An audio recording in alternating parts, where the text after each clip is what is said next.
Asterisk, have you ever noticed how living alone changes you in ways that others just don't get? The silence, the strange habits, the sudden moments of deep self-awareness, it's more than just solitude.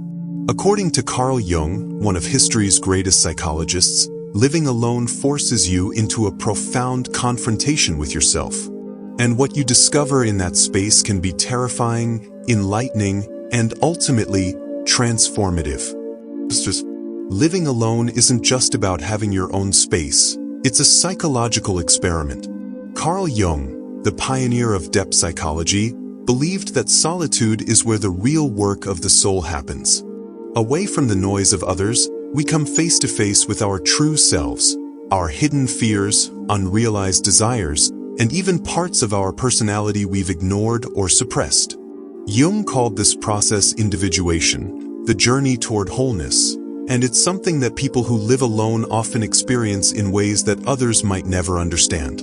Whether it's talking to yourself without shame, stumbling upon eerie coincidences, or battling the shadowy parts of your mind, solo living reveals truths about human nature that few ever confront. In this video, we'll explore the hidden psychological dimensions of living alone through the lens of Carl Jung's wisdom. From shadow work to synchronicity, we'll uncover why solitude isn't just loneliness, it's a doorway to self-mastery. Stick around, because by the end, you might see your solo life in a whole new light. Carl Jung's concept of individuation lies at the heart of his psychological framework. It is the lifelong process of integrating the conscious and unconscious parts of the psyche to become a complete, authentic individual. Unlike superficial self-improvement, individuation isn't about crafting an idealized version of oneself to present to the world. Instead, it's an inward journey of uncovering who you truly are beneath societal expectations, inherited beliefs, and even your own self-deceptions. For Jung, this was the ultimate purpose of human life, not just to exist, but to become. And while this transformation can happen in many ways, solitude acts as a crucial catalyst. Without the constant influence of others, the noise of external validation fades, and you're left with something far more confronting, your raw, unfiltered self. This is where the shadow self emerges, one of Jung's most compelling and unsettling ideas. The shadow represents everything we deny, suppress, or deem unacceptable about ourselves, our hidden angers, repressed desires, secret insecurities, and even untapped strengths. In the company of others, we instinctively hide these aspects, conforming to social norms and maintaining a polished persona. But when you live alone, the shadow can no longer be ignored. It surfaces in unexpected ways, through sudden bursts of emotion, recurring dreams, or even the strange, inexplicable impulses that arise when no one is watching. Jung believed that true growth comes not from suppressing these darker elements but from acknowledging and integrating them. Solitude, then, becomes a sacred space for this reckoning, a private arena where you can finally face what you've spent a lifetime avoiding. Jung's famous words, "Loneliness does not come from having no people around you, but from being unable to communicate the things that seem important to you," capture a paradox at the core of solo living. You could be surrounded by others and still feel profoundly alone if your inner world remains unexpressed.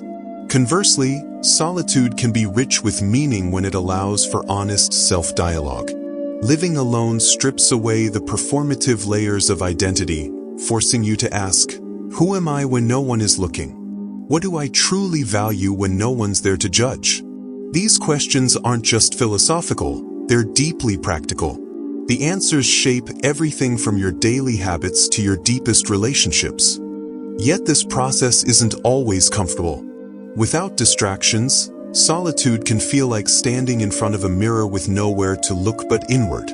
That's why so many people flee from it, filling their lives with noise, endless scrolling, background TV, compulsive socializing, anything to avoid the silence where the shadow lurks. But Jung would argue that this avoidance comes at a cost. When we refuse to engage with our inner darkness, it doesn't disappear, it controls us from the shadows, manifesting as self-sabotage, unexplained moods, or projections onto others. Living alone, by its very nature, removes the easy escapes. It demands that you sit with yourself, not as you wish you were, but as you actually are. And in that raw, unedited space, something remarkable happens. You begin to reclaim the disowned parts of yourself. This is the alchemy of individuation. By confronting the shadow, you don't just heal old wounds, you unlock creativity, resilience, and a deeper sense of purpose. Jung saw this as the path to psychological wholeness, a state where the fragmented self becomes unified. But it requires courage. Most people never attempt it, preferring the safety of conformity. Those who live alone, however, often stumble into it by necessity.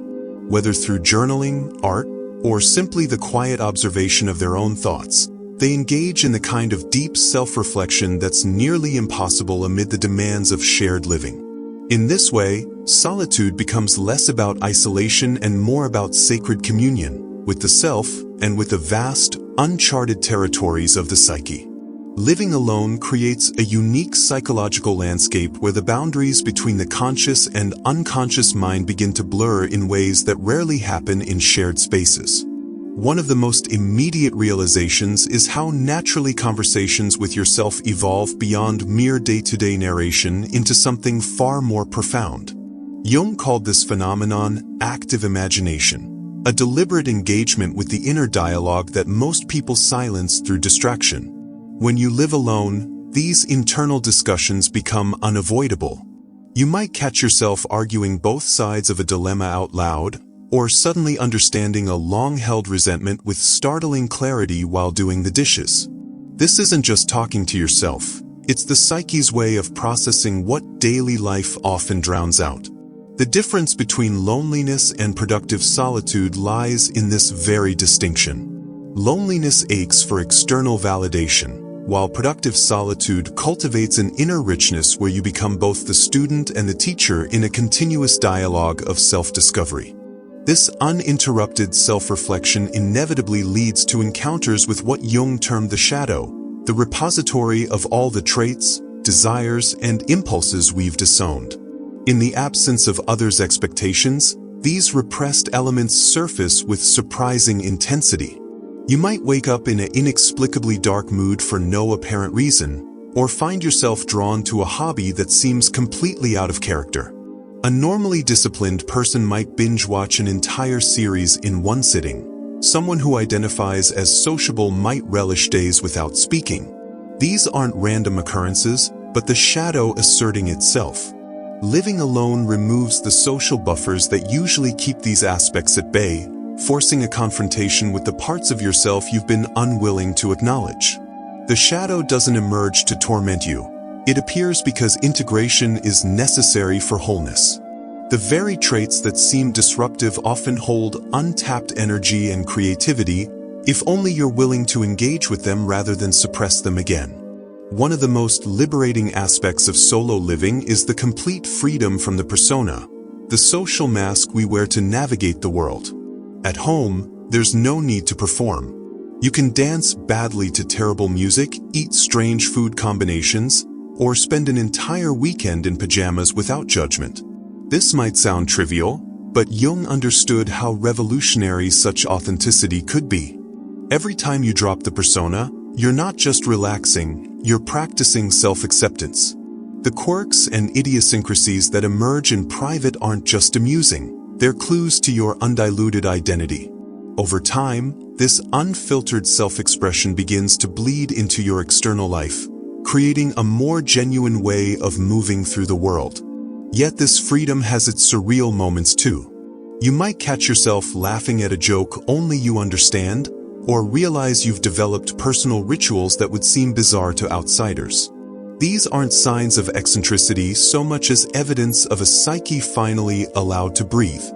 Jung's concept of synchronicity, meaningful coincidences that defy conventional explanation, takes on special significance when you live alone. Without the constant interpretation of others, these moments feel less like oddities and more like the universe whispering directly to you. A song comes on the radio that perfectly answers a question you've been wrestling with. You stumble upon a book that seems to describe your exact situation. A dream from weeks ago suddenly makes sense when an unexpected event mirrors its symbolism. These occurrences aren't necessarily more frequent when you're alone, you're just more likely to notice them. Jung believed synchronicities reveal the deeper patterns connecting psyche and world, and solitude provides the quiet necessary to perceive them.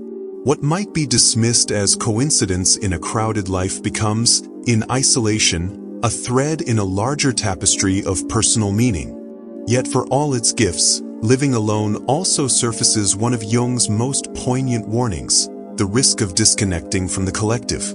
There's a creeping fear that lingers in extended solitude, the sense that you might disappear into yourself, that your thoughts and experiences are becoming so internalized they no longer matter to anyone else.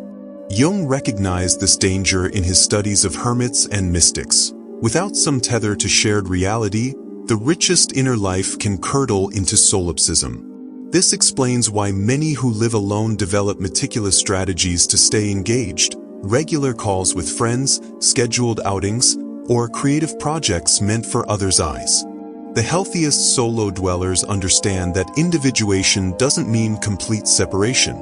They walk the tightrope between two Jungian truths: that self-discovery requires solitude, but that humans remain social creatures who need reflection from others to stay grounded. The ultimate realization isn't that you can live without people, but that your relationship with them changes when you've first established a solid relationship with yourself. These experiences form the hidden curriculum of living alone, lessons that rarely surface in practical guides about solo living. Jung's framework gives them context, revealing how what might seem like quirks of solitary life are actually milestones in psychological development.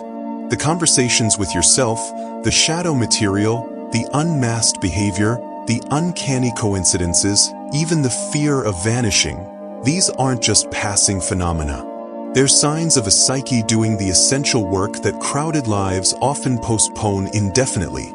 In this light, living alone becomes less about physical circumstances and more about an accelerated encounter with the self. The challenges are real, but so are the rewards: a clarified identity, a richer inner world, and the quiet confidence that comes from knowing yourself beyond the roles you play for others. While solitude can be a powerful crucible for self-discovery, Jung recognized its potential to transform from fertile ground into barren isolation when taken to extremes. His writings frequently cautioned against what he called psychic stagnation, that dangerous threshold where productive introspection deteriorates into self-absorption. The difference lies in movement versus paralysis. Healthy solitude propels you forward through self-confrontation, while isolation traps you in endless cycles of rumination without resolution. Jung observed this in patients who had withdrawn from life's challenges, their rich inner worlds having turned into echo chambers that amplified fears rather than dissolved them. The psyche, he noted, requires both inner work and outer engagement to maintain equilibrium. Without this balance, what begins as spiritual depth risks becoming a kind of psychological ingrownness, where thoughts turn inward upon themselves without renewal from external reality. Several telltale signs indicate when solitude has crossed into unhealthy territory. Excessive escapism, whether through substance use, binge watching, or compulsive gaming, often masks an avoidance of necessary shadow work. Similarly, self-neglect in basic areas like hygiene, nutrition, or living space cleanliness frequently signals a deeper retreat from the responsibilities of embodied existence. More subtly, you might notice thought patterns becoming increasingly rigid, with the same concerns rehearsed mentally without progression. Jung would recognize these as symptoms of the psyche's natural balance being disrupted. When cut off from the friction of external relationships and challenges, the mind can lose its capacity for self-correction. Perhaps most dangerously, prolonged isolation may lead to what Jung termed inflation, an exaggerated sense of self-importance divorced from reality's grounding influence. The isolated individual risks becoming like a tree that grows only inward, its roots eventually strangling its own trunk. The solution, as Jung envisioned it, lies not in abandoning solitude but in consciously integrating it with community. He proposed what we might call a rhythm of engagement, alternating periods of solitary reflection with meaningful social connection. This isn't about mere superficial socialization, but about seeking out relationships that can mirror back to us what we cannot see in ourselves. Jungian therapy itself was built on this dialogic principle, that we need others to help us recognize our blind spots. Practical integration might take the form of joining a discussion group that challenges your perspectives, volunteering in ways that connect you to different social strata, or even maintaining a creative practice that requires sharing your work with an audience. The key is finding interactions that serve as psychic correctives, relationships that prevent your inner world from becoming airless. Jung's own life modeled this balance. Though he valued his solitary periods at Bollingen Tower, he maintained active correspondences, saw analytic patients, and participated in intellectual communities.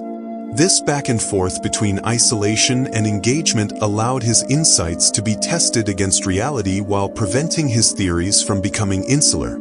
For contemporary individuals living alone, establishing similar rhythms might mean scheduling regular reality checks with trusted friends who can offer honest feedback, or creating structures that ensure solitary phases remain temporary and purposeful rather than default and endless.